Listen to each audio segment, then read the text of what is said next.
Le long du boulevard de la Révolution, artère palpitante de Lubumbashi, s'élève en silence un sanctuaire du savoir, l'Institut supérieur pédagogique ISP.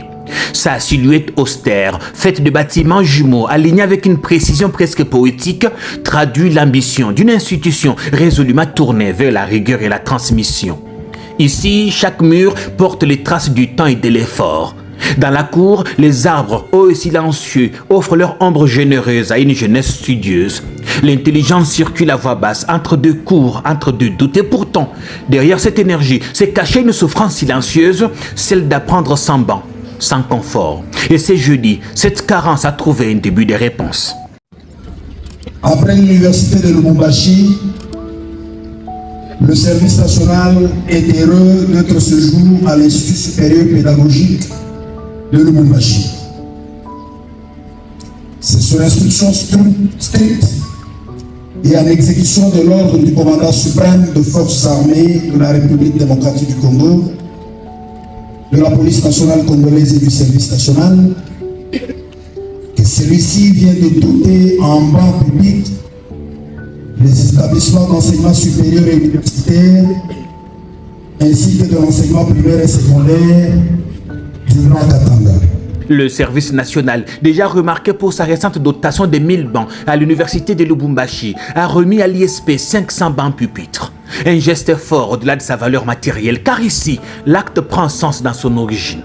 C'est effectivement en matinée du 22 octobre 2024 que la direction générale de l'ISP Lubumbashi a approché le lieutenant général du service national pour lui soumettre l'impérieuse nécessité d'équiper notre établissement en mobilier, offrant à nos étudiantes et étudiants un endroit ergonomique, confortable et fonctionnel pour étudier et apprendre.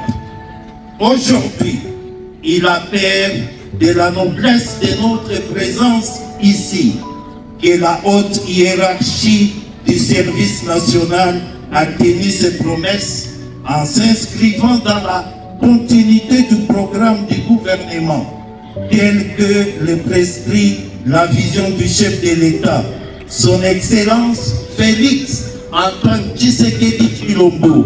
Ces bancs sont l'œuvre de jeunes autrefois marginalisés, les ex-Kuluna, désormais réinsérés, formés, valorisés. Du bois, ils ont fait surgir la fonction, de leur histoire un renouveau. C'est une symbolique puissante, ce qui était perçu comme menace sociale devient aujourd'hui un levier de soutien à l'éducation. Lorsqu'en 2020, le service national avait commencé par prendre ces jeunes pour les amener à Kayamaka CC, une certaine opinion s'est posée la question de savoir ce que voulait le service national. Que va-t-il faire de ces jeunes qu'il ramène? À Lubumbashi, et particulièrement dans le Grand Katanga, en général, on ne s'était pas limité à se poser des questions. On avait plutôt choisi de tirer des conclusions aussi bien hâtives qu'accusatrices.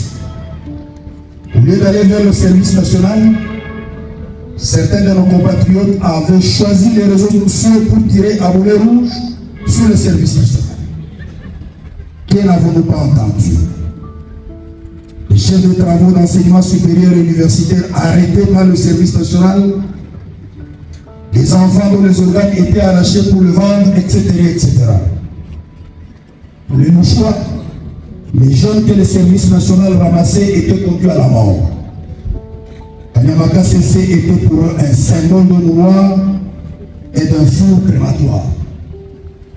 Heureusement, depuis bientôt 5 ans, personne ne peut montrer le moindre charnier ou gérer le dépouille de ces jeunes.